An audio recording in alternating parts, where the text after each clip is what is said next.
육대장. 신선한 양지, 건강한 대파, 오래 끓인 사골 육수. 육개장 한 그릇에 온 힘을 다하니까 건강하다.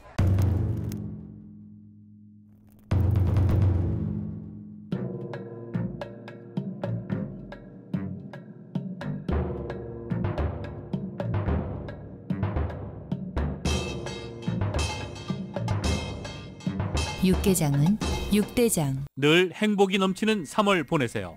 라디오 서울이 함께합니다. 강혜신의 오늘의 미국.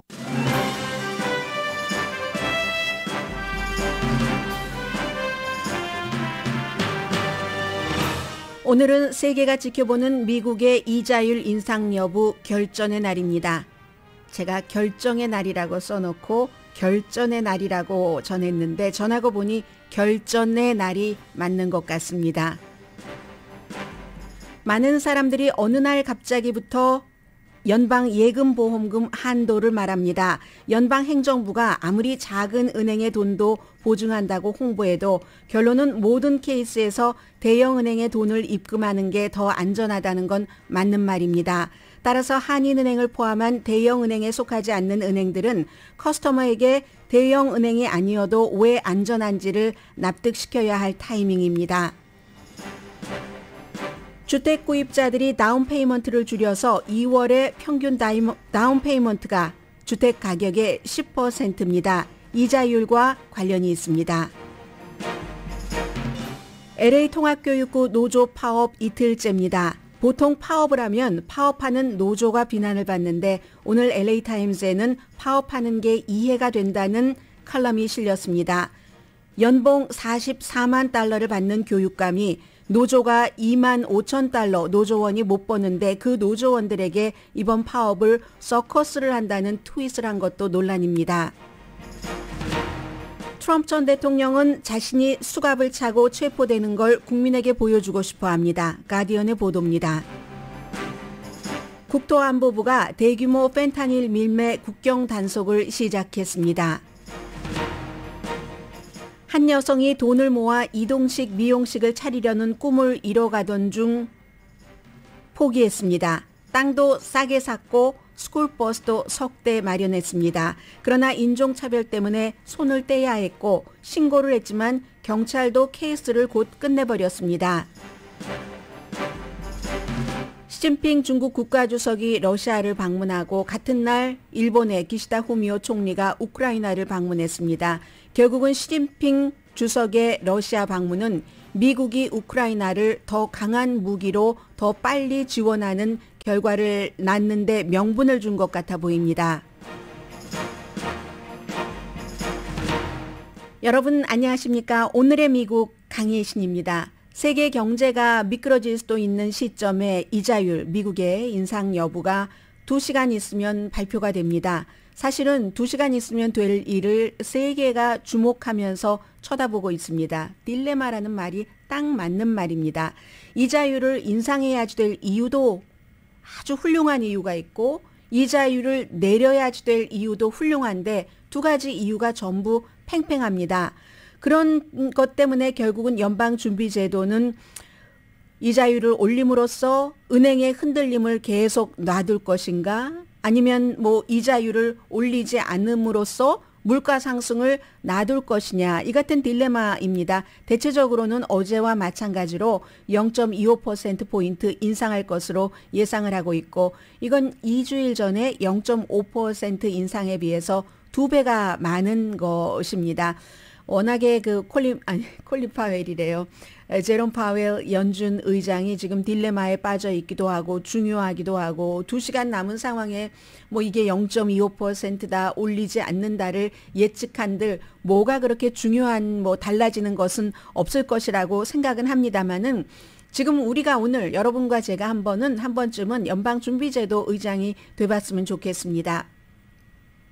누구도 만족시키지 못하는 결정을 내려야지 되는 사람이 지금 제롬 파웰 연준 의장입니다. 투자가들에게는 재정 시스템 은행 무너뜨리지 않아야지 되죠. 왜냐하면 연준이 이자율을 많이 올려서 지금 망하고만 그런 은행들이 결국은 그 영향을 받아서 망하기도 했다는 거잖아요. 그러니까 이제 투자가들에게는 재정 시스템, 은행 시스템 무너뜨리지 않아야지 되는 거 맞습니다. 그런데 저희 연방준비제도는 더 많은 사람들이 어찌 보면 당장 영향을 받을 수 있는 물가 인상 이것도 잡아야지 됩니다. 이걸 이제 두 가지가 같이 갈 수 없는 걸 설득을 시켜야지 되는데 그런데 이 제롬 파웰 의장이 무슨 소통에 그다지 능한 편은 아니거든요. 지금까지 평가를 보면은 그래서 그에게도 도전이 될 것이다. 원래 변호사였고 트럼프 전 대통령이 임명을 했고 그렇게 돼서 이제 지금까지 왔는데 그렇지 않아도 물가 인상에 대해서 일시적인 것이다라고 오랫동안 얘기를 했다가 그 말을 예측을 잘못한 것을 그 뒤에 많은 일들이 생겨서 우리는 잊고 있는 부분도 있습니다만 그걸 이제 다시 데미지를 컨트롤하는데 시간을 많이 보냈습니다. 이건 이제 꼭 연준 의장만 그런 게 아니라 미국의 자넷 옐런 재무장관도 마찬가지였고요. 그래서 의회에서도 지금 비난을 받고 있고 월스트리트과 실리콘밸리도 엄청나게 비난을 하죠. 연방준비제도가 적어도 지난해 3월 달이 아니라 그것보다 한 6개월 전쯤에 미리 이자율을 올리기 시작했어야지 된다. 그래서 갑자기 이제 6개월 뒤부터 막 급하게 0.5%씩 쭉쭉쭉 올릴 게 아니라 서서히 조금 일찍 시작해서 전형적인 0.25%포인트로 해서 충격을 조금 줄였어야지 되는데 그게 갑자기 올리다 보니까 우리 은행들이 망하지 않느냐 이런 비난을 지금 하고를 있는 거죠. 브레이크를 갑자기 밟아서 은행이 사고를 당했다는 얘기입니다. 그런데요. 영국은행 미국보다 몇 개월 먼저 이자율을 올리기 시작했습니다. 한국도 마찬가지잖아요. 그 전에 8월부터 미국이 3월부터 시작했다면 전에 8월부터 올렸고 영국도 비슷한데 그렇다고 한국과 영국이 미국보다 경제가 그 이자율을 빨리 올림으로 인해서 꼭 좋아졌다는 그런 보장도 없는 건 있습니다. 그래서 이 제롬 파웰 같은 연준 의장처럼 중요한 인물은 그 신뢰도나 그 사람에게 자신감을 심어주는 것도 중요하기 때문에 바이든 대통령이 나는 연준 의장을 신뢰한다고 성명서를 발표했을 정도입니다. 아무튼 2008년 이후에 가장 심각한 은행 사태, 비상 사태에서 은행을 구할지 인플레이션을 더 막는 시간을 당길지 이 두 가지에서 어떻게 할지는 이제 11시 15분쯤 있으면은 여러분들도 알게 되실 테고요. 미국만이 아니라 바다 건너 영국에서도 내일 이제 영국의 중앙은행도 이자율 인상 여부를 결정을 해야지 되거든요. 그래서 영국도 지금 올리느냐 중단하느냐 이 두 가지를 지금 미국 것을 보는 거죠. 그러니까 미국 것 보고 이자율에 대해서는 여러 가지가 연결되기 때문에 미국이 어떠한 기수처럼 돼 있기 때문에 지금 영국도 2021년 그 10월 달 이후에 10번이나 올렸었는데 수십 년 동안 가장 그 공격적인 금리 인상을 했었는데 미국도 그렇지만 지금 다시 오늘 미국의 11시 15분을 쳐다보고 있습니다. 그리고는 모든 사람들이 지금 예금 보험금을 얘기를 합니다. 여러분들께서 은행에 들어가신다면 아마 이 방송을 듣고 계시는 거의 모든 분들은 한인은행을 많이 이용을 하실 겁니다. 미국 은행도 어카운트를 갖고 계신다 할지라도 어떤 부분은 필요에 의해서 아니면 그냥 한국 사람들이 많으니까 한국말이 편하고 모르는 게 있을 때 물어보면 아주 친절하게 한국말로가 중요합니다. 한국말로 가르쳐 주니까 한국은행을 가시는 분들이 많으신데 은행에 가면 딱 써 있잖아요. 우리가 지금까지 자세히 보지 않았던 FDIC 연방예금보험공사 이게 이제 25만 달러까지만 보증을 한다는 건데 이걸 어제 자넷 옐런 재무장관도 요즘 연방에서 재정 분야에서 일하고 있는 사람들이 거의 날마다 돌아가면서 이런 얘기를 합니다. 정부가 무슨 일이 있을 땐 뭘 할 겁니다. 그러니까 은행에서 25만 달러 이상을 예치했더라도 여러분 전부 위드로우 하지 마십시오라고 얘기를 하죠. 이것도 이제 재무장관도 말을 조금 바꾼 것이고 너무 큰 은행은 정부가 어떻게 하지만 작은 은행까지는 우리가 했다가 이건 아니다 싶어서 지금 어제 재무장관이 은행가 협회에서 작은 은행에 대해서도 실리콘밸리 뱅크나 시그니처 뱅크의 예금주의 돈을 모두 25만 달러 이상이었어도 보호한 것처럼 우리 그 같은 행동을 하도록 준비가 되어 있습니다. is ready라고 얘기를 했었습니다. 재정 비상사태를 막기 위해서 그런 거죠. 미국 텔레비전 틀면 요즘 맨날 뱅크런 그 얘기하잖아요. 그게 이제 그 말이고요. 전염병. 이 금융 시스템의 전염병. 누구 한 사람이 막 가서 찾기 시작하면 다 찾아서 은행에서 돈이 다 빠져나가면 뭐 어떻게 되겠어요. 나라가 굴러갈 수가 없는 그걸 이제 막으려고 그렇게 하는 건데, 그런데 여기서 중요한 일이 있습니다.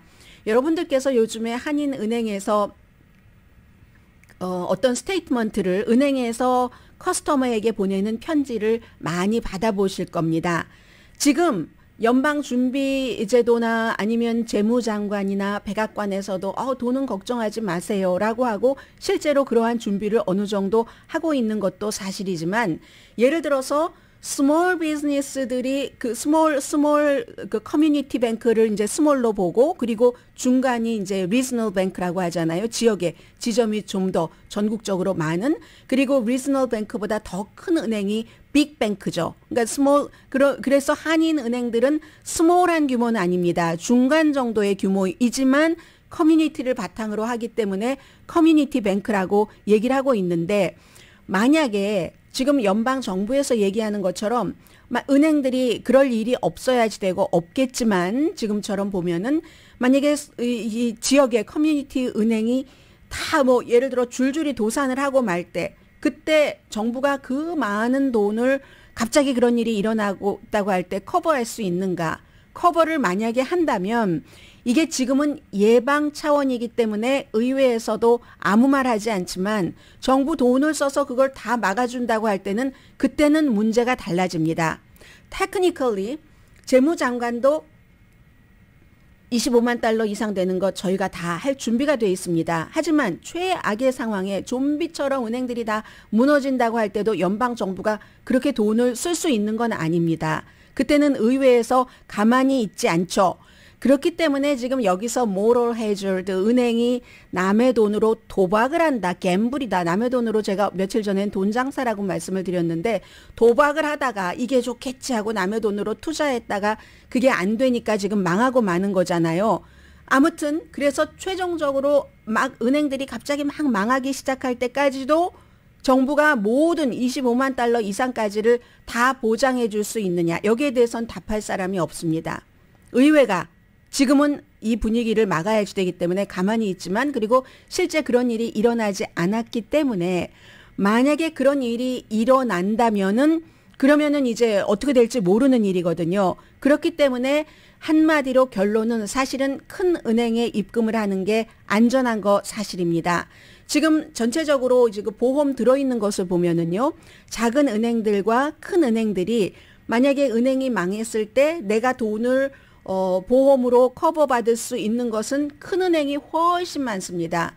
뱅크 오브 아메리카가 제일 큰 은행인 그 JP 몰건 체이스보다도 더 보험이 많이 들어있어요. 뱅크 오브 아메리카는 뭐 50% 뭐 예를 들어서 그 정도는 되고, 그 체이스, 그 JP 몰건 체이스는 그거보다 조금 작고 이런 식이거든요. 그에 비해서 얼마 전에 망한 실리콘밸리 뱅크는 5%도 안 되잖아요. 95% 이상이 사실은 보험으로 커버되지 않는 것이었는데 연방정부에서 이리저리 해서 처리를 해준 겁니다. 그래서요, 첫 번째, 큰 은행에 돈을 두는 게 안전한 건 맞다. 그러면 두 번째, 여기서 작은 은행은, 커뮤니티 은행은 뭐 한국 은행들이 아주 작지는 않지만 아주 작은 은행은 보통 자산이 10만 달러 뭐 그 아래에 있는 정도. 한인 은행들은 거의 10만 달러보다 큽니다. 뱅크 오브 오프가 자산이 190억 달러, 10만 달러가 아니라 10억이요. 그리고 이제 한미뱅크가 요즘 한미뱅크에서 편지 많이 받으시죠? 73억 달러. 다음이 이제 뭐 그 우리뱅크가 뭐 31억 달러. 그 뒤에 쭉쭉쭉쭉 해서 신한뱅크와 CBB가 뭐 19억, 18억 이 정도 되니까 아주 스몰 은행은 아니에요. 그렇다고 조금 더 규모가 확실하게 큰 리저널 은행이라고 볼 수도 없죠. 왜냐하면 한인 은행들도 확장해 나가려고 하지만 다른 뭐 중국계 사람들, 히스패닉계 사람들은 좀 있겠네요. 하려고 하지만 아직까지는 고객의 몇십 %가 한국 사람들이겠습니까? 여러분들 은행에 가보시면 알잖아요. 분명히 커뮤니티 은행 맞습니다. 그래서 기본적으로는 큰 은행에 입금을 할 때 내 돈이 보호된다는 건 확실하다. 그러면 작은 은행, 대형 은행보다 작은 한인 은행들은 어떻게 우리의 커스터머에게 우리 은행에 돈을 입금시킨 것도 안전합니다라고 확인을 해 주셔야지 됩니다. 그런데 그게 말로만 확인을 할 것이 아니라 우리가 어찌어찌해서 구체적으로 여러분들께서 25만 달러 이상을 우리 은행에 입금을 하셨어도 보호받으실 수 있습니다 하는 것을 얘기를 해줘야 되잖아요. 그래서 그 작업이 한인은행에서는 있어야지 된다는 것을 말씀드리고요. 요즘 은행은 하루 종일 회의하시느라고 무척 바쁘시리라고 생각이 됩니다. 그리고 또 하나는 편지를 받아보시는 분들은 아시겠지만 지금 한 은행에서 편지를 받으신 분이 이제 제보를 해주신 건데 은행장 이름으로 된 그 은행이 안전하다고 이제 영어로 이메일을 보냈는데 한국인이 한인은행에서 거래를 하는 대부분이 한국인이라는 생각을 모를 리가 없는데 이분은 이제 약간 기분이 나쁘신 거예요. 그래서 기분 나쁘다는 표현을 하시고 한국어로 메일을 보내면은 뭐가 잘못되느냐 이런 불만도 말씀을 해주셨고 그래서 커뮤니티 은행은 지역을 기반으로 지역 주민들의 이익을 더 깊게 이해해서 주민들이 이용을 하는데 그리고 그 커스터머의 거의 이분은 다른 용어를 사용하셨어요. 한인인데 이런 그 발상은 은행 경영진과 이사들의 어떠한 뭐 좋지 않은 생각 때문일 것이다라고 불만을 얘기를 해주셨는데 예, 저도 이제 은행에서 여러 가지 스테이트먼트를 받아보면서 늘 드는 생각이 그런 생각이었습니다. 저처럼 날마다 영어를 이렇게 많이 보고 하는 사람도 사실은 한국계를 사용을 할 때는 뭔가 두 가지 이유에서입니다.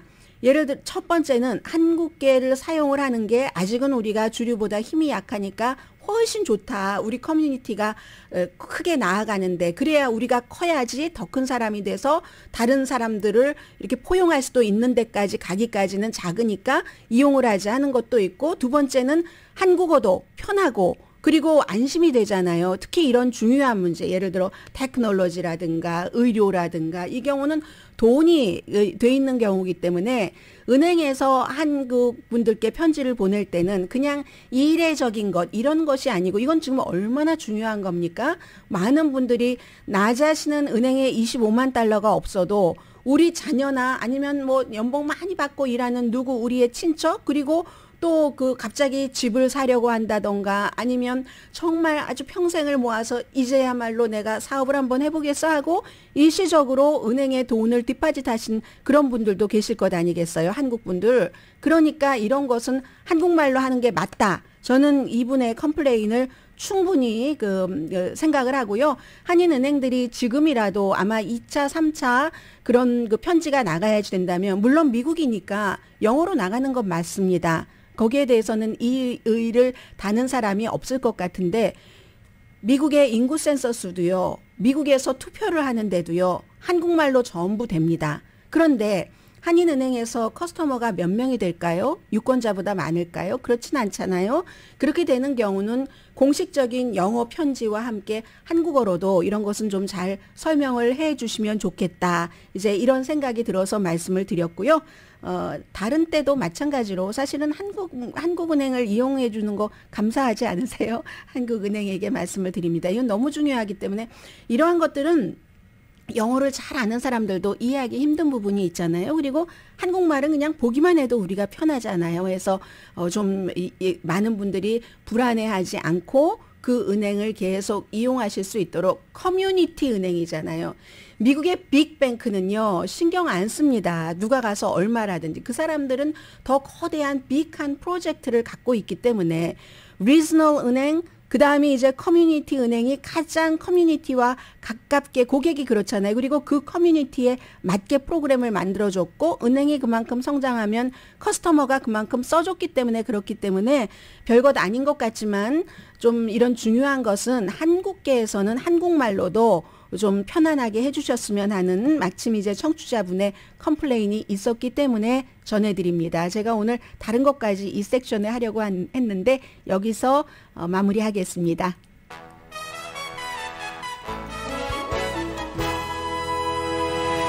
그리고 혹시 은행에 가시는 분들은 뭐 커스터머니까 당당하게 말씀하세요. 은행에 가서 중요한 편지는 한국어로도 해줬으면 좋겠다. 그리고 한국어로 해줬으면 좋겠다라고 얘기를 하면 그건 법으로 안 됩니다라든가 뭐라든가 얘기를 할 것 아니에요. 법으로 안 되는 것은 없는 것이고 해서 보통 우리 커스터머들은 우리가 받을 수 있는 그런 많은 것들을 받고 그래야 이제 같이 성장을 하죠. 또 안심을 하고 은행에 또 돈을 맡기기도 하고요. 말씀드렸나요? 오늘의 미국은 안 드린 것 같네요. 감으로 신용의 상징 유한양행 건강식품과 누구나 젊어지는 얼굴 피부과학 셀리온, 이민법 가정법 전문 제인정 종합법률사무소, 프리미엄 고기 쌈밥 전문 레스토랑 쌈, 재래식으로 직접 만든 검정콩 생순두부 수라원 순두부, 총 20억 달러 승소, 교통사고와 상해 전문 브라이언 타필라와 CG 변호사그룹 공동 후원입니다. 잠시 뒤에는 오늘 LA 통합교육구 노조 파업 이틀째인데요. 여기에 자녀가 LA 통합교육구에 다니지 않는 모든 분들께도 해당되는 공통적인 요소가 있고요. 그리고 두 번째 말씀드릴 것은 사실은 오늘 전국적인 탑 뉴스거든요. 탑 이슈거든요. 뉴욕의 대배심이 다시 모였기 때문에 트럼프 전 대통령을 기소할 것인가 기소하지 않을 것인가. 여기서 기소를 당해도 미국에서는 대통령 선거에 출마할 수 있나? 그런 부분이요. 그것보다 더 나간 것도 할 수 있나? 잠시 뒤에 법적으로요. 전해드립니다.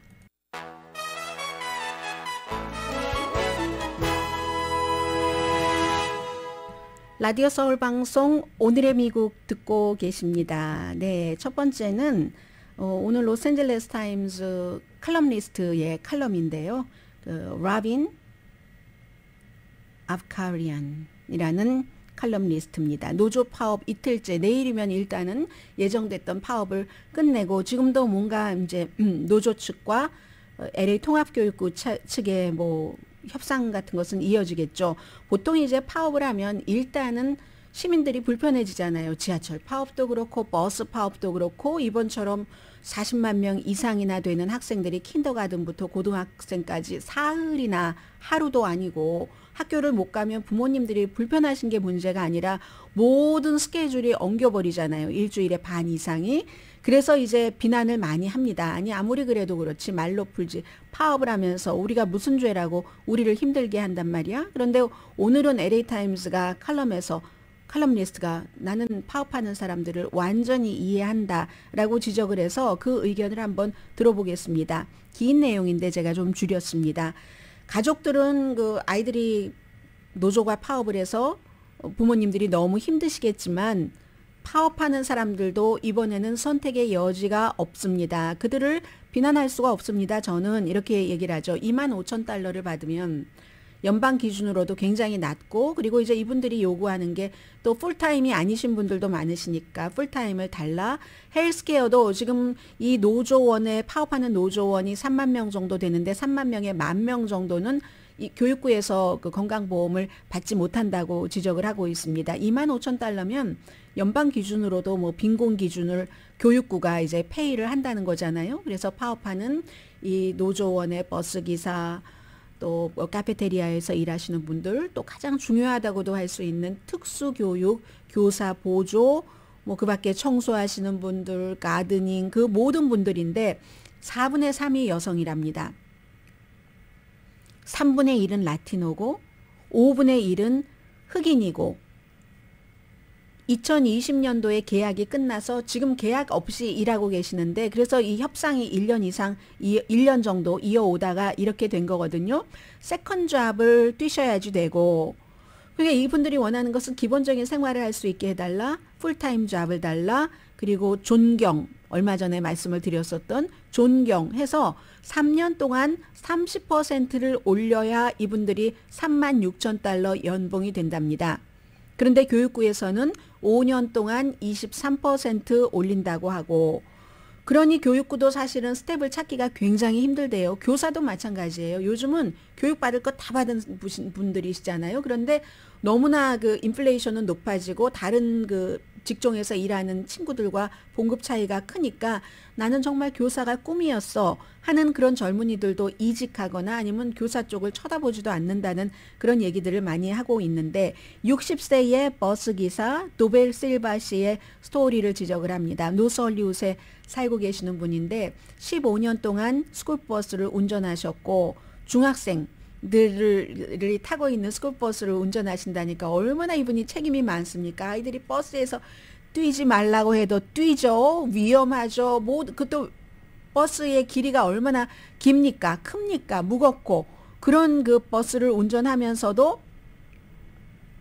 이 정도밖에 못 받는다. 그런데 여기에 이제 알베르토 카발료 교육감 얘기를 이 칼럼니스트가 쓰고 있습니다. 노조에 파업을 한다고 지금 파업하기 직전에 했었다가 내린 트윗이에요. 본인도 뭔가가 안 좋다는 걸 알고 내렸겠죠. 사실은 그 트윗을 쓸 때는 사람들도 여기에 동조할 거야. 거리감이 있는 겁니다. 뭐라고 했냐면 노조의 행동을 서커스에 비유했습니다. 그분이 쓴 걸 그대로 하자면 서커스하고 이코 쓰고 예측 가능한 공연, 박수 받고 동전 받고 그다음 쇼 할 것 약속 이외에는 아무것도 원하지 않는다. 사람들이 의무감 없이 어떤 사명감 없이 일한다는 얘기예요. 그렇게 트윗하면서 또 단 한 번만이라도 서커스 같은 것 하지 말고 아이들을 위해서 공동체를 위해서 커뮤니티를 위해서 좀 올바른 일을 품위 있게 합시다. Let's do, let's go 뭐 이렇게 썼습니다. 그랬더니 LA타임스의 칼럼니스트가 아니 늘 화장실을 깨끗하게 그 관리를 하고 전구를 교체하고 아이들이 안전하게 이제 집으로 갈 수 있도록 등하교 할 수 있도록 돕고 또 학교에 잔디도 깎고 교실에서 교사를 돕는 그런 부지런한 사람들이 그런 사람들에게 옳은 일을 하는 것이 그렇게 어렵습니까? 한 번만이라도 LA타임스 칼럼니스트가 교육감에게 얘기를 하는 거예요. 하면서 이제 이 사람이 이 트윗을 내렸더라도 노조는 이 사건을 영원히 잊지 못할 것이라고 얘기를 합니다. 제가 그래서 이 사람의 연봉을 찾아봤잖아요.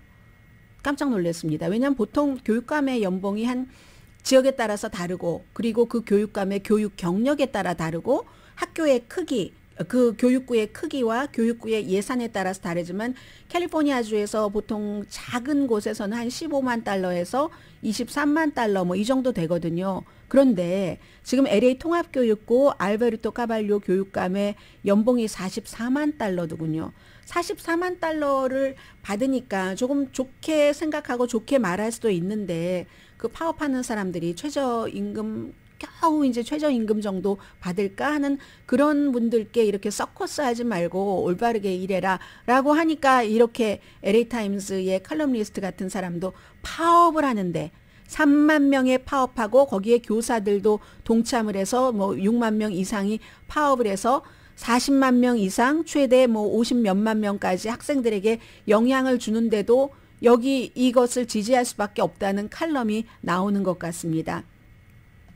말이 참 중요한 것 같아요. 근데 그 말이 뭐 마음 가는 곳에 말 가죠. 물론 가짜 말도 있지만 그건 금방 드러나잖아요. 그래서 지금 LA 그 통합교육부 교육감이 지금 이런 비난을 받고 있고요. 트럼프 전 대통령에 대해서 뉴스가 너무너무 많습니다. 그런데 저는 여러분들께서 가장 궁금해하실 만한 뉴스만 전해드리겠습니다. 그 밖에는 론 디센티스가 뭔가 트럼프 전 대통령에게 약간의 뭐를 이렇게 이제 뭐 터치를 하기 시작하는 것 같기도 하고 그리고 이제 민주당인 맨하탄의 트럼프 전 대통령을 기소하려고 하는 검사에 대한 그런 그 공화당의 비난은 이만저만이 아닙니다. 그러니까 그래도 이 검사는 나는 물러서지 않을 것이다 라고 얘기를 하는데 트럼프 전 대통령은 요즘 주변 인물들에게 그 가디언의 보도를 전해드립니다. 이렇게 얘기를 한답니다. 가장 강력한 묘사 같아요. 자신이 수갑을 차고 그것도 앞으로 차는 게 아니라 앞으로 차는 것은 보통 이제 화이트 컬러 그리고 뒤로 차는 것은 이제 중범 이런 사람들이 많은데 뒤로 수갑 차는 것을 수갑 차고 막 머그샷 찍고 이러는 것을 그 국민들에게 보여주고 싶어 한답니다. 이게 자문들에게 주변 사람들에게 요즘 자주 하는 말이라고 가디언이 보도를 하고 있는데 강력범 그런데 이게 나는 피해자다. 이게 수갑을 뒤로 차니까 강력범이다. 하는데 이게 내가 피해자다 하는 것을 장관으로 만들어서 정말 장관으로 만들어서 정치 쇼를 하고 싶어 한다. 부당한 검찰에 맞서는 용감한 피해자. 이게 통할 수도 있죠. 왜냐하면 이번 이 케이스가 스토미 데니엘스라는 포르노 배우와 그렇고 그런 관계였는데 그걸 막기 위해서 이제 돈을 주고 입막음을 했다. 여기까지는 사람들이 그랬을 수 있어. 그리고 그렇게도 할 수 있는 남자야 라고 생각을 하는데, 그럼에도 불구하고 이 사건 자체가 뭐 검사도 민주당이고 민주당주인 뉴욕에서 있고 하니까 정치적이야 라고 생각하는 사람들도 많은 겁니다. 실제로 정치성이라는 게 들어가지 않을 1%도 들어가지 않을 수 있을까? 이 세상의 모든 일이 사법과 정치 시스템에서 하는 일이 그렇게 본다면 그건 불가능한 일이긴 하지만, 어쨌든 사람들은 트럼프가 그렇게 했어라고 짐작하면서도 그래도 이건 뭐 정치적이지 않냐? 그냥 좀 놔두지 해서 정치 검찰에 맞서는 용감한 피의자가 아니라 피해자로 본인을 하고 싶어서 2024년도 딱 그 사람을 모으고 싶어서 그렇다는 얘기입니다. 만약에 중요한 것은 검사가 뭐 나와서 사진 찍기 안 하게 그렇게 할 수도 있어요. 그리고 보통 사람들은 그렇게 하기를 원치 않죠. 그걸 피하고 싶어 하는 걸 트럼프 전 대통령은 하고 싶어 하는 겁니다. 그걸 자산으로 삼아서 돈도 모으고 선거에서 딱 사람들을 본인의 주변으로 뭉치게 하는 그런 것. 해서 트럼프가 두려워하는 것이 비디오 링크로 접속을 하거나 법정 출두를 하거나, 아니면 이제 사람들이 보통 막 돈 많은 사람이나 정치인들은 뒷문으로 막 들어가고 하잖아요. 그 뒤에 들어가서는 기소가 되면은 머그샷 같은 것은 찍어야 되지만 비공개로 그런 특별 조치를 검사가 할 수가 있고, 검사가 해도 트럼프가 또 받아들이지 않을 수 있잖아요. 또 돈 많은 사람이니까 플로리다주에서 탁 비행기 타고 탁 맨하탄 법정 앞에서 뭐 한마디 기자회견이라도 할 수도 있는 것이고, 그렇게 하길 원하지 뒤로 몰래 들어가거나 아니면 비디오 링크로 그렇게 기소됐을 때 절차를 한다면은 이건 본인이 약해 보일 것이다. 루저처럼 보일 것이다. 이것을 트럼프 전 대통령이 가장 두려워한답니다. 그래서 항상 큰 것, 강한 것, 터프한 것, 이걸 트럼프 전 대통령 임기 내내 취임식 때부터 주장을 해왔었던 거잖아요. 그래서 그렇다. 변호팀은 조용히 하길 바란답니다. 리모트로. 그리고 또 비밀 경호팀도 마찬가지고, 비밀 경호팀도 이건 안전에 위험이 된다라고 얘기하니까 트럼프 전 대통령이 난 누가 나를 총으로 쏴도 상관없어, 이렇게 얘기를 했대요. 그래서 이건 죽어도 좋아가 아니라, 나는 결백하다가 아니라 총으로 쏜다고 금방 숨지는 것도 아니고, 그걸 가정하에 그러면 난 순교자가 될 거다. 누가 내가 딱 그 수갑차고 법정에 출두를 하는데 총으로 쏘기라도 하면 나는 2024년도에 세 번째 대선에 출마해서 대통령이 될 것이다. 이게 트럼프 전 대통령의 지금 구상이라고 하고요. 어떤 혐의로 기소할지는 알 수 없습니다. 또 기소하지 않을 수도 있다. 이런 트럼프 전 대통령이 원하는 대로 해주지 않기 위해서 이런 얘기도 있는데, 뭐 검사가 기소하는 게 그렇다면 완전히 100%그 이유로 기소하지 않는다면 그건 정말 100% 정치적인 쇼인 것이고, 모르겠습니다. 이제 곧 이러한 결정이 날 것 같고요. 여기서 여러분들이 궁금한 것이, 그러면 스토미 데니엘스라는 여성과 그렇고 그런 관계여서 입막음을 하기 위해서 돈을 줬다. 13만 달러를. 그건 불법이 아닙니다. 미국에서. 불법이 아닌데요. 그 돈을 주고 나서 나중에 다른 사람에게 주라고 하고 본인의 회사 돈으로 갚았잖아요. 그럼 일단 회사가 걸립니다. 회사에선 그걸 법적 비용이라고 썼는데, 그 일 처리를 한 사람이 마침 계속 그런 일 처리를 해오던 개인 변호사 마이크 코엔이라는 사람이었으니까 법적 비용으로 회사에서 쓸 수 있는 건 맞는데, 거기에 용도를 뭐 허쉬머니다, 입막음 돈이다라고 안 썼을 것 아니에요. 그럼 이제 사업할 때 거짓으로 서류를 쓴 거니까 이거 여기까지는 경범이 될 수 있습니다. 그런데 이게 선거 몇 주일 전에 대통령이 되기 위해서 선거에 영향을 미치려고 이렇게 했다면 선거자금법 위반이 되거든요.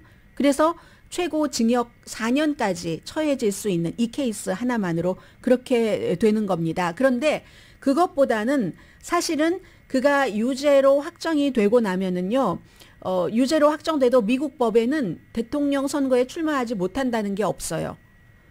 그거 아시잖아요. 나이가 몇 살 이상이고 미국에서 태어났으면 그러면은 뭐 미국 대통령 선거에 출마할 수 있다. 뭐 범법자가 출마하는 경우도 없었을 테고요. 그 당시에 법을 만들 때. 그렇기 때문에 심지어 유죄로 확정되고 뭐 감옥에서도 대통령도 할 수 있다. 뭐 예를 들어 법의 해석을 넓게 하자면 그렇다는 겁니다. 그런데 문제는 아무리 그렇게 됐을 때 공화당이 뭉쳐도 기소가 되고 나면은 법적인 절차를 치러야 되잖아요. 그러니까 이게 보통 사람도 법원에 왔다 갔다 하는 거 얼마나 힘든데, 선거 캠페인을 치르는 사람이 법원에 왔다 갔다 하고 법적인 대응을 하려면 정신이 산만해지지 안 산만해지겠습니까? 그 모든 일을 다 아무런 나쁜 영향 미치지 않고 할 수 있다 하는 이 세상에 그런 건 없을 겁니다. 그렇게 할 수 있다면 그런 일이 없으면 더 잘하겠죠. 선거 캠페인을. 그래서 선거 운동조차도 하기가 힘들 겁니다. 또 스케줄을 이 경우에 법원이 트럼프 전 대통령 캠페인 스케줄에 맞춰주진 않잖아요. 토론 같은 것도. 물론 이런 모든 일에 대해서 트럼프 전 대통령이 법원이 마녀 사냥하네 이렇게 할 수는 있습니다. 그리고 정치가 더 분열되겠죠. 그러나 어쨌든 기소돼도 그래서 대통령이 계속 전 대통령이 난 기소돼도 캠페인은 계속 할 것이야 라고 얘기를 하는 것이고 그러나 그 캠페인은 힘이 많이 빠진다 하는 것도 사실입니다. 국토안보부의 이 펜타닐 단속은 잠시 뒤에 말씀드려야 되겠는데요. 잠시 뒤에는 그 전에 제가 사실은 오늘 여러분들께 가장 말씀드리고 싶었던 것부터 전해드립니다. 한 여성의 스토리인데 그 한 여성의 스토리가 사실은 우리도 코리안 아메리칸인 소수 인종도 생각하면서 미국에서 살아야 될 이슈라서요.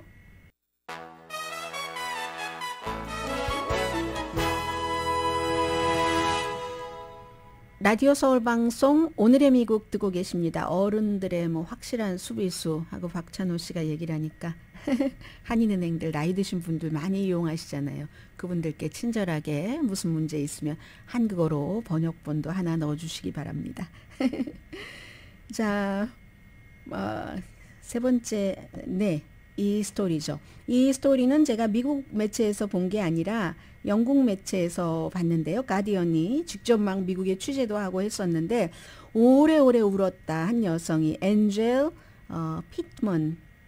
피트먼이라는 그런 21살 여성입니다. 이 여성은요. 아프리칸 아메리칸이에요. 아프리칸 아메리칸이 헤어에 굉장히 신경을 쓰잖아요. 어렸을 때부터 꿈이 이동식 미용실을 하는 거였습니다. 왜 모든 게 다 이동식이 있는데 헤어를 다듬어주는 그런 이동식 그 뷰티 살롱은 없네 해서 17살 때부터 돈을 모아서 노스캐롤라이나주에서 어떤 규제가 없는 땅을 1에이커 조금 넘게 사고 $10,000 주고 그리고 스쿨버스를 3대를 샀습니다. 한 대에서는 본인이 생활을 하고 나머지 2대를 헤어살롱으로 하기 위해서 그랬던 거죠.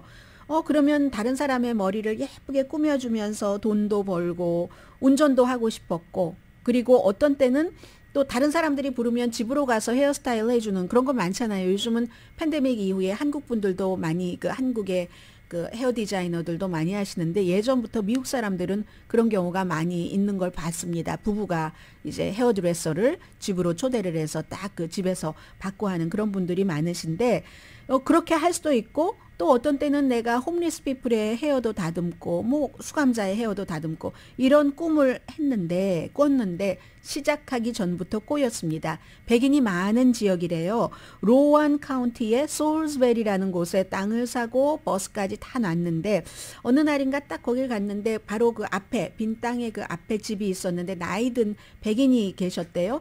보는데 왠지 좀 섬뜩했다는 그러나 본인에게 위협은 아니었다고 해요. 그리고 이제 그런 것들이 이제 땅이 크로징이 끝나고 일주일 뒤에 엄마와 같이 버스를 그곳에 내려놓았더니 그 남자분이 아니 여기 왜 왔어? 그늘이 필요해? 이러시더래요.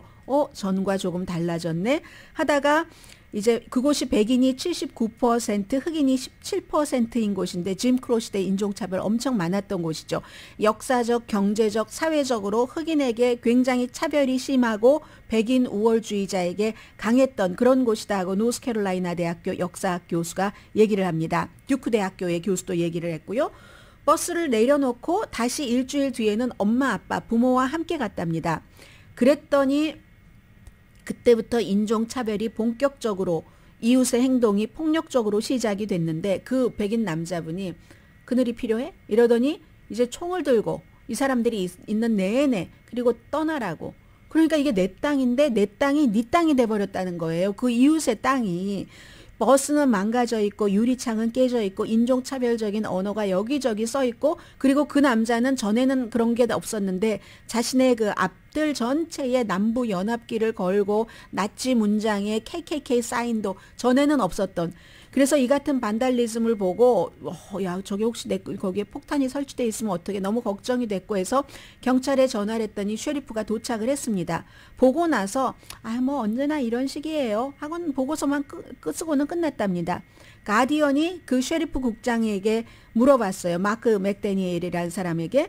그랬더니 그런 일은요. 제가 이 일을 쉐리프 일을 시작하기 전부터 이곳에서는 있었던 것이고요. 이게 타겟 공격이 아니잖아요.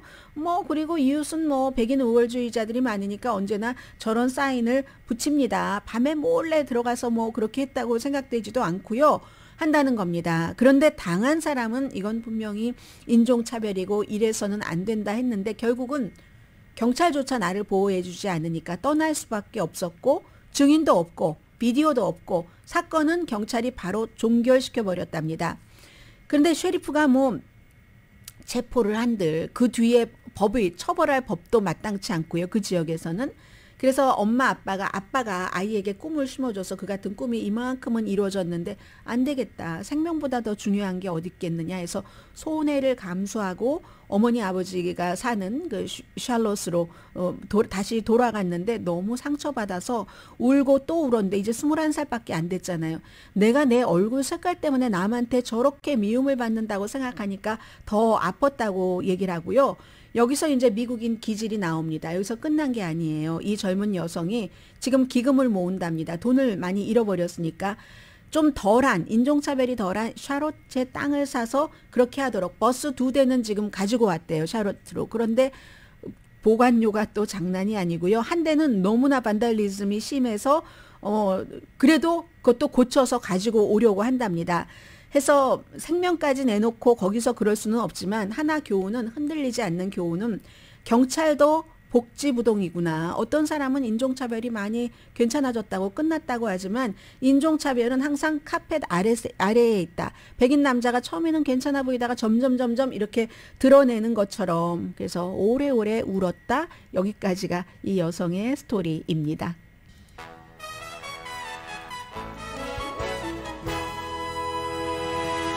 라디오 서울 방송 오늘의 미국 듣고 계십니다. 네, 일본 총리가 우크라이나 방문한 것보다는 중국 주석이 러시아 방문한 게 더 큰 뉴스죠.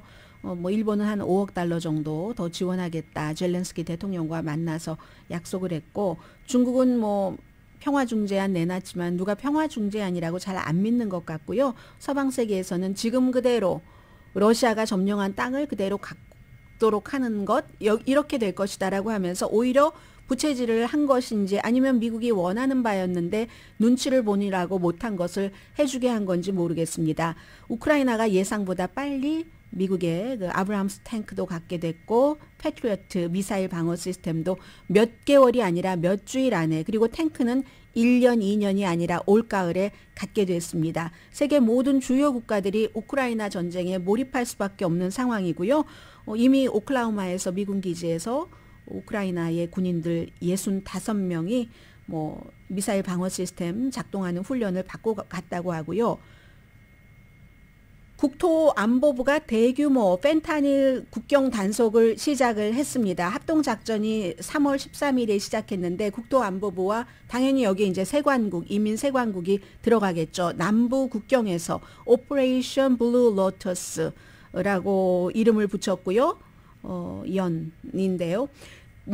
900파운드 이상의 펜타닐 첫 번째 주에 압수했고 18명 체포했는데 그게 16명은 연방 체포 그리고 2명은 주 체포니까 이게 연방 주정부 다 함께 했었다는 것을 알 수가 있는 건데 사람이 들어갔고 감식견도 들어갔고 그 법 집행관도 들어갔고 오피서도 들어갔고 테크놀로지도 당연히 들어갔고요.